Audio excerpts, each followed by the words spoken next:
Andrea Bocelli's story is one of profound resilience and the ability to transform darkness into light. Born on September 22, 1958, in a humble farmhouse in Lajatico, Tuscany, Andrea was the second of two sons. His father, Alejandro, worked in agriculture, while his mother, Eddie, cared for the household and instilled a love of music. His early life was marked by simplicity but filled with love. Yet, even before birth, Andrea's life was challenged when his mother suffered a life-threatening appendicitis during pregnancy. Despite medical advice to terminate the pregnancy, she chose to carry him to term, a decision that Andrea later credited for saving not only his life, but his soul. This early test of fate set the foundation for his unshakable faith and determination that would define his life. Overcoming blindness, the power of sound. From an early age, Andrea's vision was impaired due to congenital glaucoma, leaving him with limited sight, just vague contrasts of light and shadow. As a child, he learned to see the world, not through sight, but through sound. The wind rustling through the fields, the sounds of animals, and the folk music of neighboring homes became his windows to the world. Andrea's parents were determined that he would not be raised with pity, but with strength and resilience. They encouraged him to learn various instruments, including the piano, guitar, and drums. At the age of 6, Andrea began his piano lessons, learning music not by sight but by ear. His ability to reproduce melodies after hearing them only once demonstrated his remarkable musicality. Music for Andrea became a language that transcended his physical limitations, offering him a unique way to experience the world. The tragedy and triumph of his youth. At the age of 12, tragedy struck when Andrea lost his remaining vision after a football injury that led to a brain hemorrhage.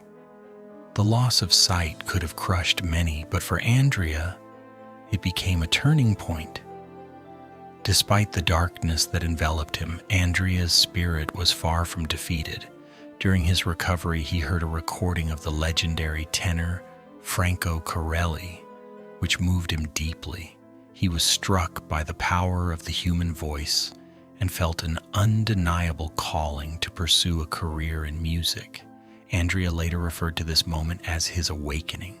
The darkness, which had once been a prison, became his sanctuary, where he could hear, feel, and express his emotions through sound.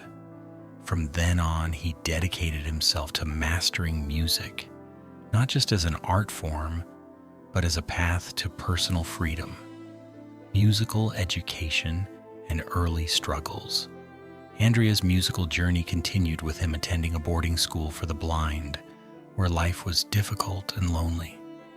The harsh environment only strengthened his resolve, and during long nights away from home, he found solace in music. As a child, he would lie awake, listening to the wind, and think about his family and his roots. These moments fueled his love for music and his desire to transcend his circumstances. As Andrea grew older, he made the decision to study law at the University of Pisa, driven by his desire to please his parents and find stability.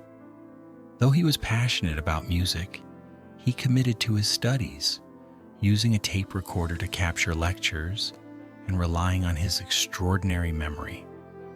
While law offered practicality, it never fulfilled the deep yearning he had for music. At the age of 18, he began playing piano in local bars to support his education and feed his artistic aspirations. The breakthrough, a glimpse of destiny. Andrea's big break came in 1992 when Italian rock singer Zucchero invited him to record a demo of the song Miserere. This opportunity would change his life. The demo was sent to Luciano Pavarotti, and after hearing just a few seconds, the maestro famously said, "Why do you need me when you already have this man?" This moment marked the beginning of Andrea's rise to fame. Soon after, he joined Zucchero on a European tour, performing in front of thousands of people. His breakthrough continued with the 1994 Sanremo Music Festival, where he captivated Italy with his performance of Il Calmo del Sera.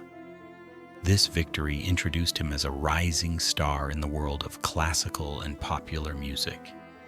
A global phenomenon, the song that changed everything. Andrea Bocelli's career soared when he recorded the song Time to Say Goodbye with Sarah Brightman in 1996. The song became a worldwide hit, topping charts in over 20 countries and selling millions of copies. The hauntingly beautiful melody of Time to Say Goodbye became a symbol of farewell and emotion for millions, and it propelled Andrea into the global spotlight. His 1997 album, Romanza, sold over 25 million copies, becoming one of the best-selling classical crossover albums of all time. As his fame grew, so did his opportunities. Andrea was invited to perform for President Bill Clinton and Prime Minister Tony Blair in 1998, and later became the first blind Italian singer to perform at such high-profile events. Facing criticism, staying true to his art. Despite his success, Andrea faced criticism from some traditional opera critics who accused him of being too commercial and too sentimental. They believed that his blend of opera and pop music diluted the genre. However, Andrea remained unfazed, responding, "Art is not about rules, it's about emotion." He didn't sing for the elite, he sang for everyone. His style, which blended classical opera with pop elements, made opera accessible to a wider audience. He redefined the crossover genre, bringing opera into stadiums, open-air concerts, and unexpected venues, proving that music is not confined to the boundaries of tradition, but can evolve to reach new audiences. The struggles of fame. A family in transition. With his increasing fame, Andrea's personal life began to feel the strain. His marriage to Enrica Cenzati, whom he had met while playing piano in a bar, started to show signs of tension. Enrica, a gentle and private woman, had supported Andrea throughout his early struggles, even helping him financially as he pursued his musical career.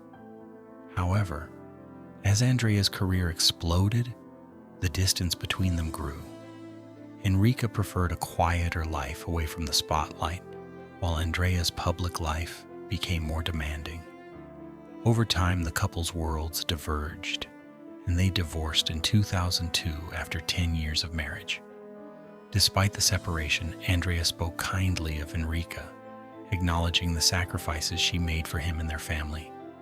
They remained on good terms, co-parenting their 2 sons, Amos and Matteo. A new beginning, love and music continue.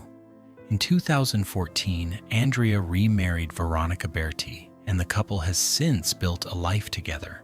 Despite the intense public scrutiny that often comes with fame, Andrea has remained grounded, dedicating himself to his family and his music. He continues to perform around the world, sharing his gift with millions of people.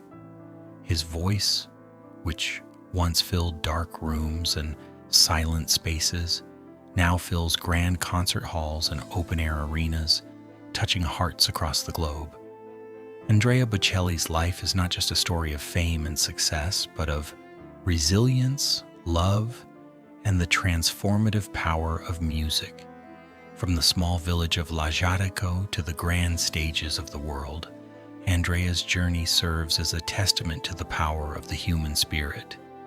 His story reminds us all that while sight can fade, the ability to feel, hear, and create remains a beacon of hope.